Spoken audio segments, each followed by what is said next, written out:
Mga kapatid, madalas nating naririnig ang salitang kaharian ng Diyos.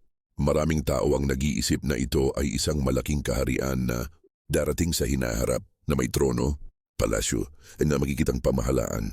Ngunit sabi mismo ni Jesus sa mga Pariseo, Lucas 17:20-21, ang kaharian ng Diyos ay hindi dumarating na mapapansin, ni hindi nila masasabi narito o nariyan, sapagkat ang kaharian ng Diyos ay nasa loob ninyo. Ibig sabihin, ang kaharian ng Diyos ay hindi isang bagay na hihintayin pa, kundi isang katotohanan na nararanasan na natin ngayon.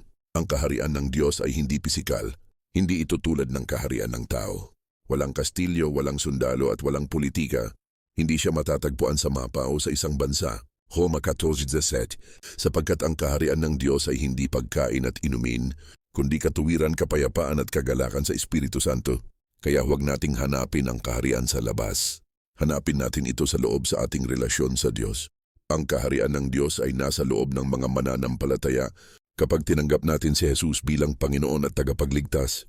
Nagsisimula ng mamahala ang Diyos sa ating puso.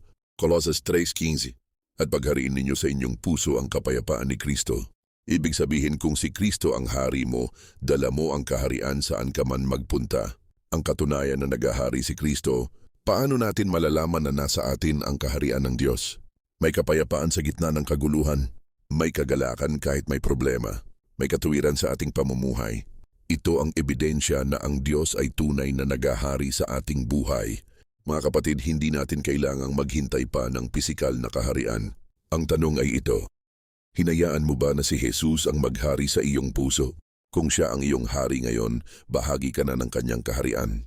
At ang kahariang ito ay walang hanggan, hindi masisira at mananatili magpakailanman. Hindi pisikal ang kaharian ng Diyos. Nasa loob ito ng mga mananampalataya. At si Kristo ay naghahari na ngayon. Kaya mga kapatid, ipamuhay natin araw-araw ang kaharian ng Diyos sa ating puso at sa ating gawain. Amen. Saan ba naroroon ang kaharian ng Diyos? Ang kaharian ng Diyos ay darating na di nakikita. Walang makapagsasabing, tingnan nyo, nandyan na o naririto na. Pagkat ang kaharian ng Diyos ay nasa sa inyo